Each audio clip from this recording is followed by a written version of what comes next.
मी अजित पवार गांभीर्यपूर्वक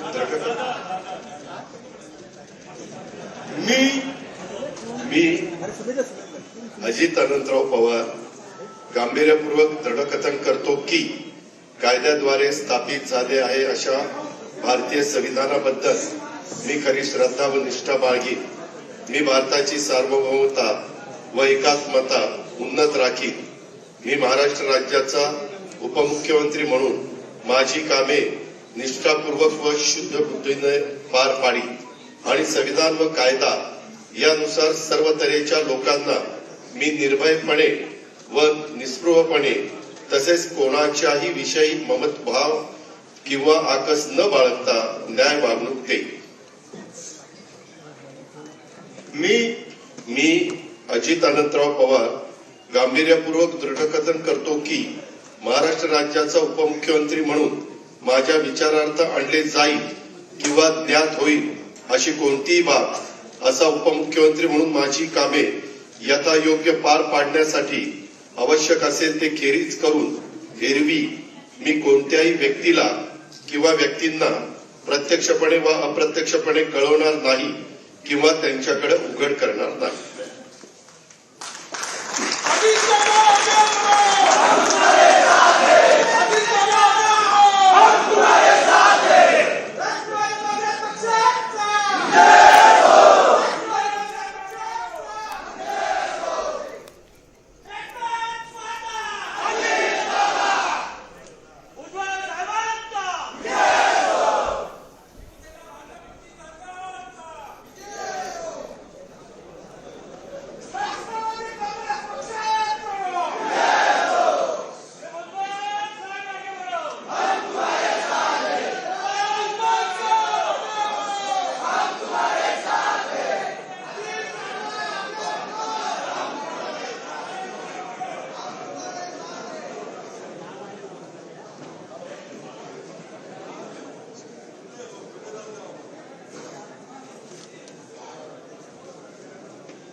हाँ, किसमें? हाँ,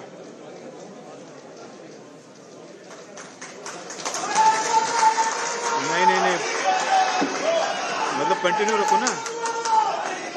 हेलो,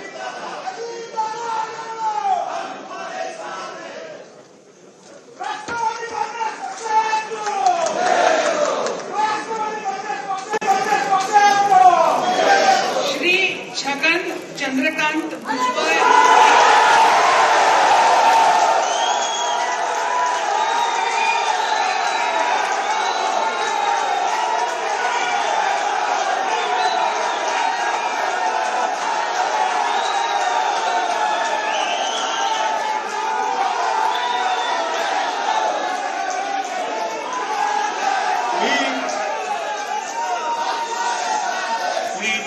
चंद्रकांत भुजबळ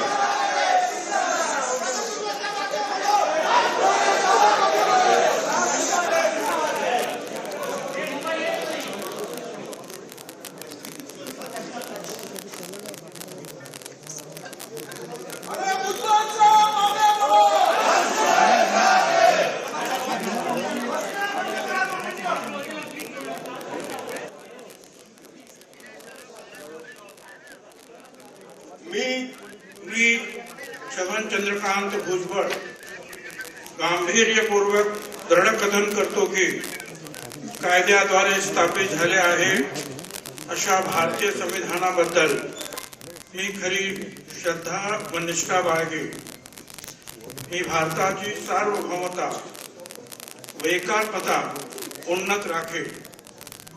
मी महाराष्ट्र राज्याचा मंत्री म्हणून माझी कामे निष्ठापूर्वक व शुद्ध बुद्धीने पार पाडे आणि संविधान व कायदा यानुसार सर्व तऱ्हेच्या लोकांना मी निर्भयपणे व निष्प्रभपणे तसेच कोणाच्याही विषयी ममत्व भाव किंवा आकस न बाळगता न्याय्य वागणूक देईल. मी छगन चंद्रकांत भुजबळ गांभीर्यपूर्वक दृढकथन करतो की महाराष्ट्र राज्याचा मंत्री म्हणून माझ्या विचारार्थ आणले जाईल किंवा ज्ञात होईल अशी कोणतीही बाब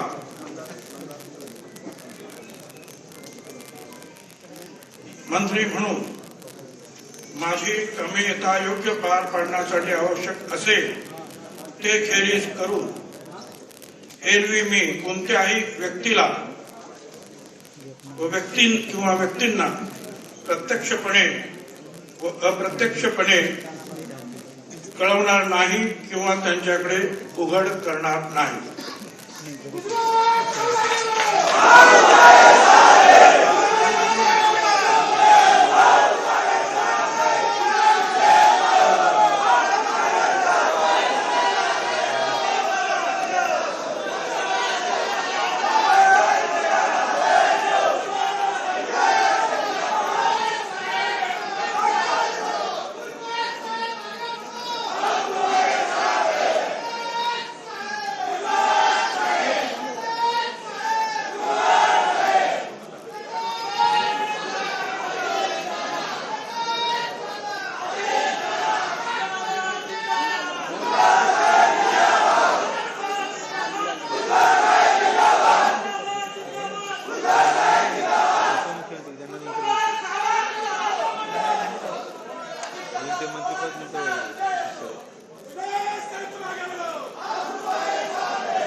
मी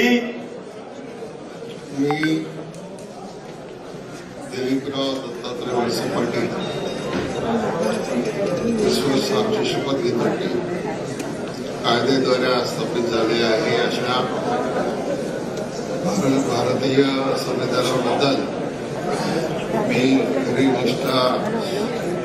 खरी श्रद्धा व निष्ठा बाळगेन. मी भारताची सार्वभौमता व एकात्मता उन्नत राखेन. मी महाराष्ट्र राज्याचा मंत्री म्हणून माझी कामे निष्ठापूर्वक व शुद्ध बुद्धीने पार पाडेन आणि संविधान व कायदा यानुसार सर्व तऱ्हेच्या लोकांना मी निर्भयपणे व निस्पृहपणे तसेच कोणाच्याही विषयी ममत्व भाव किंवा आकस न बाळगता न्याय्य वागणूक देईन. From the Raj Bhavan in Maharashtra, at the moment BJP sources are indicating that there are going to be as many as 40 MLAs, but this, remember, is coming in from BJP sources indicating that Ajit Pawar has said that 40 MLAs will in fact be breaking away and joining the Eknath Shinde led government in Maharashtra. Ajit Pawar, remember, as Sanket has been repeatedly pointing out, needs to have more than 36 of the 53 NCP MLAs in order for provisions of the anti-defection law to not apply. So very interesting, the story that's playing out in Maharashtra at the moment. Sanket Upadhyay, Megha as well as Mr. Menkar all live with us. Sanket, to you first, if the numbers that we are learning via BJP sources, which appears to be some kind of a commitment that Ajit Pawar has made, is true, then he is well past that 36 mark that you've been talking about. Oh yeah, absolutely. I mean, if he has the support of 40 MLAs as he claims, obviously all of this will be put to test on the floor of the House. If he has that support, then there is absolutely no problem. I mean, he can legally, there is nothing which stops him from claiming as being the NCP legislature party, which means inside the Vidhan Sabha, he can claim to be NCP and not Sharad Pawar. And that's the way things will stand as of this moment. If the support is of 36 MLAs or more, 36 MLAs or less is where the real political drama will begin. There is some amount of dispute over this figure because there are some claims of 29, then there are confirmation, force-based confirmation from Sohit as well as Megha of 40 and 43. Anything which is past 36 is safe play for Ajit Pawar. Right. Last time around, remember, similar claims were made in 2019. He could not produce those numbers. His stint only lasted 80 hours. This time around, will Ajit Pawar have the confidence of 36 plus MLAs is going to be crucial. Right. Let's also quickly go across to Megha, who's speaking with her sources within the BJP. Megha, what are you picking up?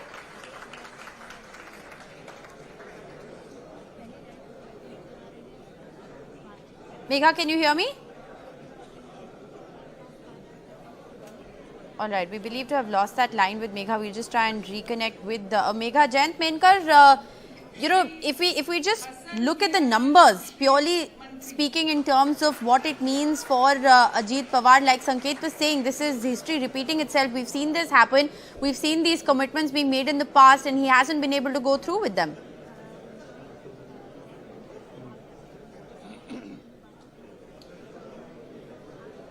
Mr. Menkar, can you hear me?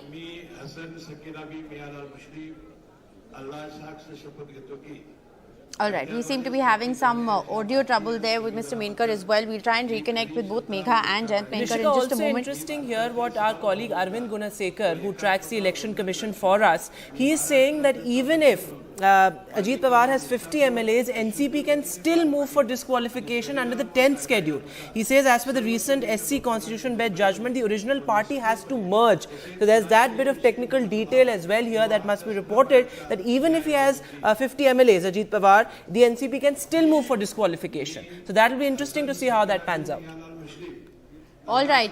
You know, I think the other big question, of course, is, you know, the larger context in which one needs to look at these developments. We're, of course, going to continue to get you the latest as far as the numbers are concerned. And the story is, you know, just beginning in a certain sense as far as Maharashtra is concerned. The next couple of hours are going to be really crucial to see what really pans out.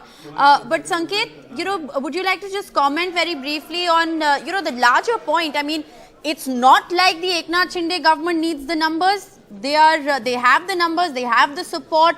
It appears to be a house in order. But, you know, what do we make of the timing of what's happening, and what do we make of why this is happening at all? I think, you know, Rishika, that's a very, very interesting question because, you know, people would ask, you're already in government, then why do this? What was the pressing urgency? I think what the BJP and Eknath Shinde alliance is trying to do is to prove a point to the opposition, number one, that while you are cobbling up an opposition coalition, then we are also, you know, ready with our maneuvers, and we are also increasing our might. Now, obviously, there will be this criticism of Operation Kamal all over again, and you know, if we keep that aside for a moment, I do not know. I mean, in the political space, at least in the blame game, we'll wait for that to unfold. But apart from proving a point, I think this also has to do a lot with creating a very sustainable buffer. Just in case there are disqualifications of MLAs, then in that case, the government should not fall. And thus, we should have more than enough MLAs to cross the halfway mark. You see this Maharashtra government and the way it has changed hands from one alliance partner to the other, then a breakaway faction moving to the old alliance, then another breakaway faction also now moving to this BJP alliance, just tells you that this is a state government. This is a state which has seen nothing but political volatility since 2019. It's just a sort of an insurance policy on the part of the BJP that one, let's prove a point, and number two, let's create that buffer. I think this is the only thing that is driving an effort like this. Right. In fact, we're the other interesting angle, of course, Vedant, like Arvind is pointing out, and we'll just try and get Arvind back on the phone line, is of course, as per the recent Supreme Court Constitution bench judgment, the original party has to emerge, and how all of those numbers play out. So he's essentially saying that even if he has 50 MLAs, the NCP can still move for disqualification under the 10th schedule. So all of this is very technical, and I think Arvind is with us on the phone line, if I'm not wrong. Okay, we have Arvind on the phone line. Arvind, what more can you tell us? You flashed some very interesting information. Break it down for us. Yeah, Rishika, if at all, Sharad Pawar led NCP feels that Ajit Pawar and his camp MLAs have indulged in anti-party activities, then Sharad Pawar, as the leader of NCP, can still move for seeking disqualification of Ajit Pawar and his camp MLAs, irrespective of the numbers that they have on the 10th schedule. Because earlier there was a provision that at least if 3/4 of the MLAs of legislative party, if they could break and then if they could prove that they have the numbers, then they were supposed to be recognized as a splinter faction. But because that particular split provision under the split provision under the 10th schedule has been removed, and also as per the recent Supreme Court Constitution bench judgment in the same Maharashtra case, it has been made it clear unless and until the original political party merges with another political party, that the merger cannot be recognized. So in this particular case, Ajit Pawar, irrespective of the numbers that he has, even if he has the numbers of 40 plus or even 50, NCP under Sharad Pawar can still move the speaker seeking disqualification of Ajit Pawar and Rebel camp MLAs. But as of this moment, what we are still trying to ascertain is that whether Sharad Pawar whether Ajit Pawar has the support of Sharad Pawar in this recent political development, or whether this is kind of a rebellion is something that we have to wait and watch for. So we did reach out to some of the legal experts who usually advise NCP in such matters, but what we are being told is that as of this moment, they have not been approached by NCP. So all the legal experts or the lawyers who advise NCP are still very much waiting for a call from the NCP. But as per the legal provision, Ajit Pawar, irrespective of the numbers that he enjoys, the support that he enjoys, he can still attract a disqualification under 10th schedule. Right, Arvind, thanks so much for joining us with those details. So as Rishika, as we've been reporting now, in a sense, is a repeat of, the Shinde coup, in a sense that for long we kept on saying, which is the real Shiv Sena, and now perhaps the question will be which is the real NCP. Well, absolutely. And what this really means, because, Ajit Pawar has been sworn in as the Deputy Chief Minister, as we've just confirmed, for the third time in 4 years under 3 different Chief Ministers. So we're going to talk a little bit about what that essentially means and how long this is going to last. So is this another 48 hours, 80 hours, or is it perhaps a little more carefully crafted? Mr. Menkar, this is an amazing, from 2019 to 2023, Ajit Pawar declared Deputy Chief Minister thrice under 3 different Chief Ministers. So, Mr. Menkar, what's your reading? Is this a couple of hours situation again that we are seeing, or do you believe that he's learned from the past and now has come forth with a more solid plan? Yeah, he has come with most solid plan. He is already armed. As per my knowledge, the figure started with 29. I believe it is, you are saying, reaching 40. And from 29, for a person like Ajit Pawar, it is easy to reach 36 with, don't forget, Mr. Dilip Walse Patil, who actually worked as a personal assistant to Sharad Pawar way back in 1988 when Sharad Pawar was the Chief Minister for the second time. Now, he was always considered the most trusted lieutenant of Sharad Pawar. Well, he is joining, Chhagan Bhujbal is joining. I don't think this will be just 80-hour drama. This is long-lasting drama. Now, the point is that was mentioned in your anchoring, that whether this coup has got Sharad Pawar's blessings or not. This is the real question. But had there been the blessings, Supriya or Sharad Pawar must have been they could have been present. But still, I don't think that this coup has got Sharad Pawar's blessings. So yes, there is a vertical split after Shiva Sena. BJP has targeted another regional party in Maharashtra and virtually finished that party also by taking Ajit Pawar, whose limit is Deputy Chief Minister. You are right, in the last 3-4 years, his limit is always Deputy Chief Minister. But actually, Eknath Shinde became the Chief Minister, but Ajit Pawar could not. So is that the limit of Ajit Pawar, not beyond Deputy Chief Minister? All right. Sanket, a quick question here now is, of course, what all of this means for Sharad Pawar. Whatever we're getting in so far from official spokespersons of the NCP is that they obviously don't support this. We had an NCP spokesperson just as this story broke who came out and said that we have no idea. He literally said we have no idea. Ajit Pawar has, of course, been in touch with us, but I mean, hasn't this in a certain sense been long time coming? Should they have perhaps anticipated this? Is it short-sightedness, or were they in a certain sense expecting some kind of a fallout of the reshuffle that's happened in the NCP recently? You know, Rishika and Vedant, I clearly remember 2019 where the very same set of NCP MLAs were saying the very same thing, that we don't know what has happened. This is in the dead of the night, and then there was, of course, a great amount of movement.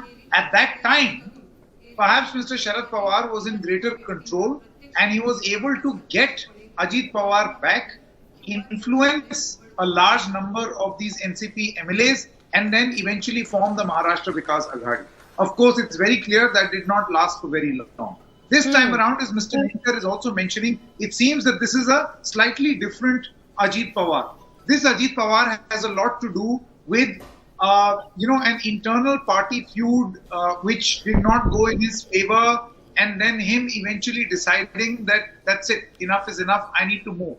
And you can see that unlike last time where he was sworn in alone, I'm talking about the last time Devendra Fadnavis and Ajit Pawar were sworn in at the crack of dawn. Bhagat Singh Koshyari was the governor. This time around, he is being sworn in along with supporting MLAs. Some extremely trusted Sharad Pawar loyalists like Chhagan Bhujbal and Praful Patel are seen in attendance. Now, it will be very hard for Mr. Sharad Pawar to claim or perhaps get these people back. He seems to have hit a cul-de-sac. It'll be very interesting to see what he does. As of this moment, we do not know. We've seen enough twists and turns in Maharashtra. Yes. At this moment, extremely embarrassing moment for the octogenarian. Well, absolutely, but also, Sanket, as you've reported several times before, and Mr. Menkar's also been talking about it, it is Sharad Pawar at the end of the day that we're talking about. So, he's going to have something up his sleeve for sure. What that's going to be and what their strategy going forward is going to be to salvage whatever is left of the NCP is a question that still needs to be answered. But very quickly, we've been trying to get across to Megha. We finally have her back. Megha, what are you learning from your sources in the BJP? Why this? Why now? What's behind all of this? Why now? It's a very interesting question, Rishika. Why now? I think this had been coming for a long time. If one was tracking NCP very closely and you would see the sequence of events in the last couple of months, Mr. Sharad Pawar's resignation drama, just to reinforce his position as the head of the party, ensuring that Ajit, whatever he was aiming at, he doesn't get it, because Ajit was definitely aiming at heading the party, and the baton being passed on to him and not to Supriya. That was summarily done away with an entire drama where Mr. Sharad Pawar all of a sudden shock announcement that he's going to resign. That's one. The other, of course, at this moment was right after that you heard Mr. Sharad Pawar make that announcement that he's turning two of them, Supriya Sube as Mr. Praful as the working president. And then Ajit is nowhere there. Then he makes a statement saying, well, I would really like to be back in the party and not continue as LOP. I would want to be, an office bearer in the party, have responsibility of the party. What is the response of Supriya? Supriya said, well, that's for the party to to decide. I'm very happy that my brother wants to work for the party, but I'm not the one who takes the calls. The party needs to decide. The next thing you know is that there's a big meeting here in the national capital of the NCP, and Mr. Ajit Pawar is not there. So I think we all had seen this coming, Rishika. Okay. And I think, my conversation with all the leaders that I know in Maharashtra over the last 2 months was only Ajit-centric. My questions were only about Ajit because you could sense it. Sure. You could smell it. That there Okay. was something really wrong. It's going to be really interesting to see how the numbers stack up, because Megha, if your BJP sources are to be believed, Ajit Pawar on the face of it has nothing much to worry about.